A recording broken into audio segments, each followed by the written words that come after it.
You've tuned into The Mountain Gardener with your host, Ken Lain. Gardening, it can be challenging, but with these simple insider tips, you'll reap huge rewards. Now, let's tune into today's Mountain Gardener with Ken and Lisa. All right, so we are back here on The Mountain Gardener. I've got a special friend, guest, a guy who helps us with our trees. So he's with the best tree growing company, I think, in the country, if not the planet. He's with J. Frank Schmitt. They have been around for as long as we've been around. So 63 years this spring. You guys have been around even longer, 79 years. 79 years, J. Frank Schmitt. So you obviously have not been with them for 79 years, but the company has is still family owned. Yeah. After just shy of 100 years old. So impressive. So how long have you been? Tell us about tree growing, J. Frank Schmitt. What's it like to just kind of let the listeners know, maybe not just so much about your trees, but how did you get into this? Like how long have you been doing this? So I started working at a Kmart Garden Center. Oh, you're kidding. You're dating yourself right there. In 1979. So I've been in the business for a long time. So, but that Kmart Garden Center put me through college. Really? So it was a fantastic start and I loved it. Yeah. It was year round. So, I worked for my second job out of high school was for Kmart. Yeah. And they had me working, I wish I'd worked in the garden center. They had me working the blue light specials. Hey, come on down over the lipstick section. We're also selling hot dogs. You want to come on out for the next 5 minutes? You know, that whole thing. They'd have a blue light special kind of basically. Oh yeah, did it all for 6 years. They knew I liked a microphone, especially a whole store microphone. So anyway, yeah. fun times.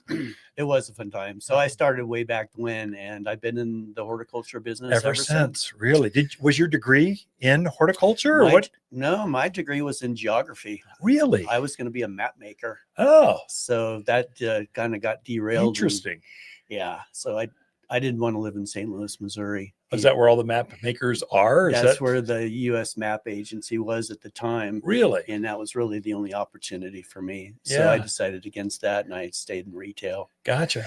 So, and retail, and then so when did you switch from retail and jump over to the grower side? So I was always in charge of the garden shop. Okay. My last job was at a company called Gemco, which is now part of Target. Yeah. And so I oversaw the garden shop. So I knew the sales rep for a gentleman who worked for Color Spot Nursery. Really?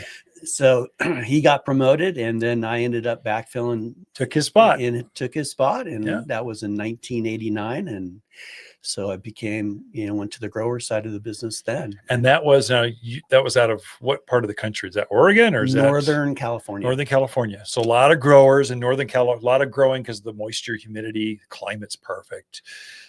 They don't just grow big redwood trees. They grow big shade trees or big fruit trees or big, more consistent. Everything you can think of, from annual bedding plants up to shade trees and fruit trees. Yeah. So, and then I went through management with a couple different companies. And then since then I've been with J. Frank Schmitt for the last 5 years. Yeah. It's wonderful. So now why J. Frank Schmitt as opposed to maybe some of your competitors? What makes you all special? And if you can't say that, I'll tell them, but I'd rather have it come from you. You've got incredible trees. Well, they are the premier tree grower in the world, really. Yeah. And when you've been in business 79 years and you're still family owned, it's pretty remarkable. Yeah. So they know what they're doing. They know how to grow trees. They know how to develop new trees and new products. And they're just the best, best of what they do. What I like about J. Frank Schmitt trees. So we fly up to your farm and we handpick every year the trees. So we get the best of the best, or we just go, oh, I like the way that looks. Oh my God. And then you can tell us the new genetics and new varieties, what's looking good in Albuquerque or Park Lake or Denver, because they're going to be the same climate. So I know they're going to do well here. We get the insider tips on that. What I like is you take your time. You'll grow that tree out an extra 2 or 3 years. So that's perfect. You'll take the extra scaffolding or the structure of that tree and make sure it is perfectly balanced. Whereas a lot of growers take shortcuts. They just have this whip, very, very few branches on it, and it's got a dog leg to it. It just looks terrible. I'm embarrassed for them. None of your trees, each one is perfect. This is what, when people come here to Waters Garden Center, they want the perfect tree. And so we go up and we know your trees are going to be glorious. So anyway, they are. And they are. We spend a lot of time and money pruning and grooming our trees more than any other company there is. And when you drive down the roads where our container trees are held and grown, the only tree you're going to see when you look down a row is the tree right on the edge of that row, because they're all exactly the same behind it. Absolutely. So now, insider tips. How, if for those tuned in, we're just talking about you and your farm or whatever. That's great. They can find them here. That's fine. But what are some insider tips maybe we can give folks on how to grow a better tree, a faster tree? How do we get more balance? How often should they prune? What's something we can share with them that maybe they could use after the show is over and go, wow, that was good. I'm going to go try that.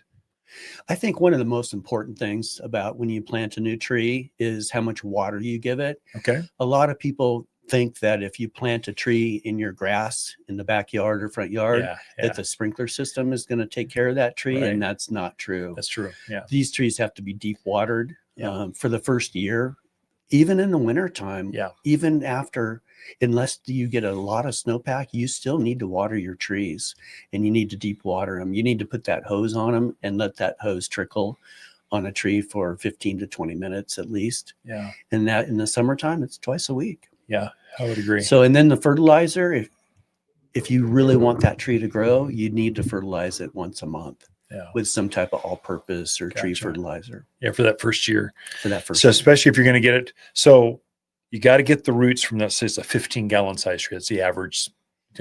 We sell some bigger, some smaller, but 15 seems to be the norm.